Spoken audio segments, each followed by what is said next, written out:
कर्जबाजारीपणामुळे यवतमाळ जिल्ह्यातले अनेक शेतकरी आत्महत्या करतात आणि तीच वेळ आपल्याही बापावर येऊ नये म्हणून डिग्रसचा देवेंद्र ठाकरे हा एक गुणी कलाकार पुण्यामधल्या अभिनव कला महाविद्यालयामध्ये शिकण्यासाठी आलाय। पण ओल्या दुष्काळामुळे त्याला सुद्धा आपल्या शिक्षणामध्ये आता खंड पडतोय की काय अशी चिंता सतावू लागली आहे। फक्त लढ म्हणा या विशेष उपक्रमातून देवेंद्रच्या शिक्षणाची ही धडपड पाहूया। पुण्यातल्या एका खोलीत एक सुंदर चित्र रेखाटत बसलेला हा आहे देवेंद्र ठाकरे। त्याचा नंबर खरं तर जे स्कूल ऑफ आर्टला लागलेला, पण मुंबईतला शैक्षणिक खर्च परवडत नाही म्हणून देवेंद्रनं पुण्यातल्या अभिनव कला महाविद्यालयात प्रवेश घेतलाय।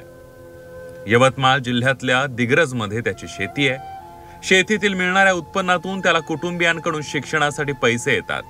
मात्र यंदा काढणीला आलेलं कपाशीचं पीक अतिवृष्टीमुळे पाण्यात सडून गेलंय, त्यामुळे शिक्षणासाठी कुटुंबियांकडून पैसेच येणार नाहीयेत। नापिकी झाल्यामुळे आर्थिक परिस्थिती खालावली थोडी आणि यावर्षी सततच्या पावसामुळे अतिवृष्टीमुळे शेतातील सगळं पीक गेलं आणि आता म्हणजे जी आर्थिक परिस्थिती खालावली त्यामुळे मग पुढील वेळोवेळी पैसे पाठवू शकत नाही।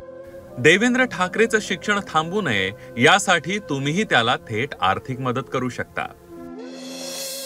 देवेंद्र अरुण ठाकरे बँक खाते क्रमांक आहे 50010035135170 आणि IFSC कोड आहे HDFC 0005684।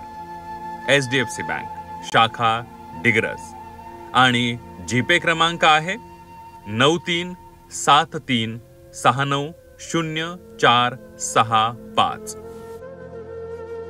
तुमच्या आर्थिक मदतीमुळे देवेंद्रचं शिक्षण सुरू राहण्यास मदत होणार आहे, त्यामुळे त्याला सढळ हातानं मदतीसाठी पुढे या।